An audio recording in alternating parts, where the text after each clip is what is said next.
Well, good afternoon, everybody. It's a really cold, chilly day here in San Antonio, at least cold and chilly for us, not for a lot of other people. But so I'm doing this from inside my house this afternoon. So I want to talk about long life learning today. Now, you might notice a little play on words. We've often heard of lifelong learning, which means, of course, that you should continue to learn as long as you live. But I kind of like to turn it around and call it long life learning because I think learning will keep you young. We look for that magic elixir that will keep us young, that magic pill that will keep us young and live forever. Well, I think learning is not too far from that because it will keep you young, and it will keep us from atrophying our mind and just slowing down into doing nothing. I'm grateful that for some reason I was born with curiosity and a desire to learn and a love of books and reading. And I probably read at least one book a month. And how I can do that is through audible.com. I can get Audible books. And fortunately, I also like to walk and exercise, so I listen to books on my iPhone while I'm walking or in my car. So I can really consume a lot of information. And whenever I'm in a book, it kind of takes me down into deeper levels of my mind. Most of my life, like most of all of our lives, is kind of like a rock skipping across the top of the water. I just touched on things briefly. I'm kind of involved in all my five senses. I'm just dealing with what I can see and hear and touch and taste and smell and all those things. But then when I start reading, it slows me down and it brings me into deeper levels of my mind and helps me to think about some things that I normally wouldn't think about if I were just rushing through my life doing stuff all day long. So there's nothing wrong with doing nothing and just sitting still and reading.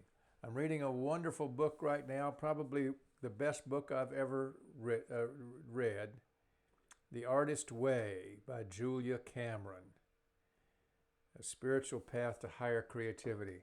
As a matter of fact, I'm doing a meeting to start a book discussion group on that tonight. If you're interested in joining with a group of curious long life learners who have committed to reading this book and meeting once a week to discuss what they're learning, drop a comment in there and I'll be glad to send you a link to this first meeting we're having to discuss how we're going to organize this. So, some thoughts about learning. There are a lot of different ways we can learn. We can learn from books, of course. We can learn from taking a course. We can learn from anything, actually. But sometimes a lot of that learning is held at arm's length. We learn it at the intellectual level, but we never internalize it into a change of our behavior. So I want to tell you something that happened to me recently that is an example of one kind of learning, and that's learning from whatever is happening to us in the moment at a given time.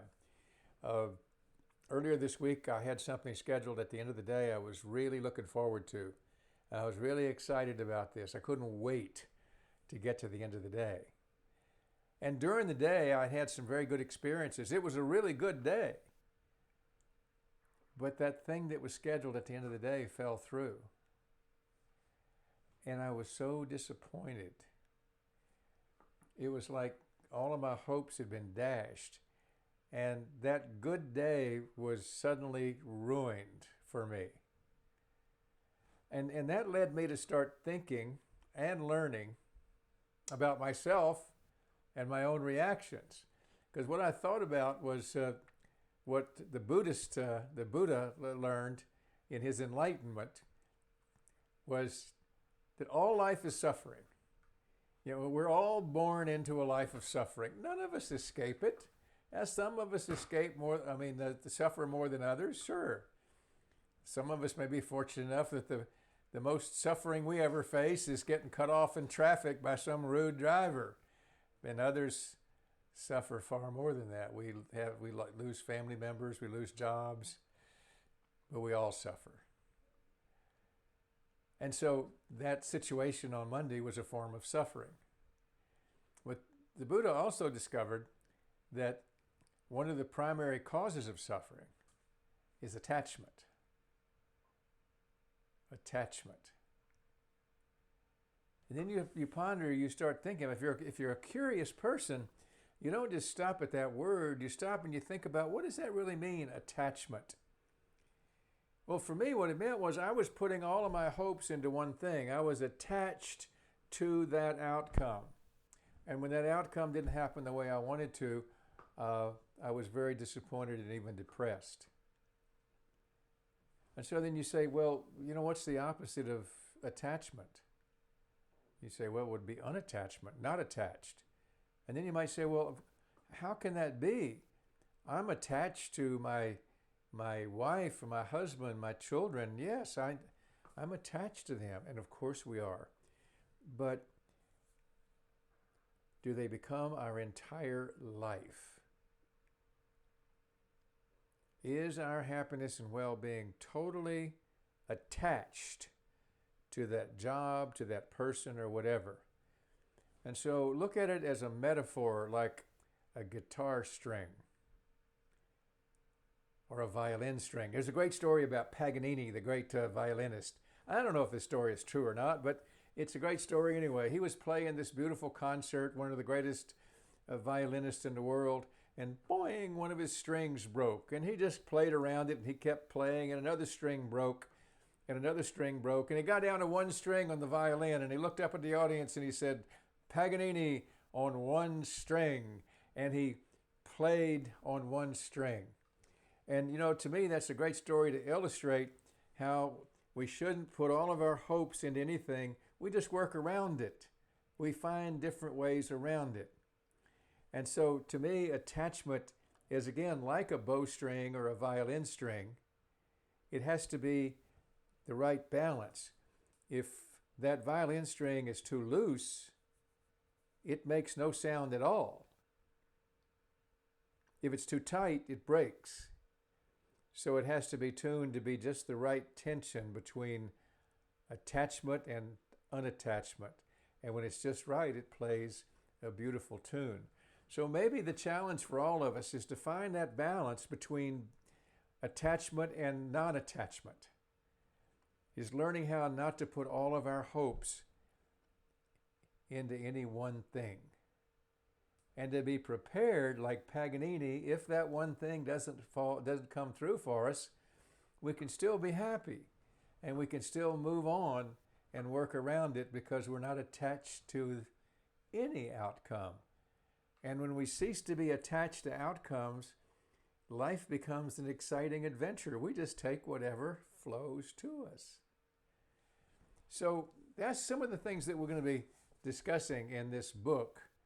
If I can get this group of people organized who are curious, long life learners who want to read this book and talk about what they're learning, we'll be discussing those things and others, because don't let the title misdirect you. Don't say, well, I'm not an artist. It doesn't relate to me. We're all artists because we're all creating our life. And you and I were given a blank piece of canvas when we were born. And whatever appears on that piece of canvas now, we've created it. Good, bad, or indifferent, we've created it. Yeah, at one point in our life, other people were creating pictures on our canvas for us. Other people were telling us what we were supposed to put on that canvas. But at one point in our life, we had the ability to wipe that canvas clean and start over again and paint whatever picture we wanted. And one of our challenges is a lot of us are still living with the same pictures that somebody else told us we were supposed to put on that canvas. And so that's what an artist does. An artist creates. And you and I are creating our life. And that's what this book is about. How do we create the life we want for ourselves? Whether that's a piece of music, a book, or just our relationships, or the way we want to live our life. So if you're interested in this, put something in the comments below. I'll make sure that I send you a link. That meeting is tonight at 7 o'clock Central Time. And we're just going to be talking about how we can organize this thing. And frankly, I don't know if anybody's going to show up or not. I have 21 people registered for it, and I'm excited about that. But if the past is any predictor of the future, if I have 21 people registered, 10 will actually show up. And of those 10, maybe 5 will be willing to commit to buying the book, reading it, and participating in a discussion, which is just great because 5 is a good group for this. But you see, what I'm practicing now is my own learning. I'm not getting too attached to the outcome. Whatever happens is okay. So thanks for listening. This is Pat Whitty with Chapter 4 Coaching. And I'll look forward to seeing you maybe tomorrow when I can get outside and do this in nature. Bye.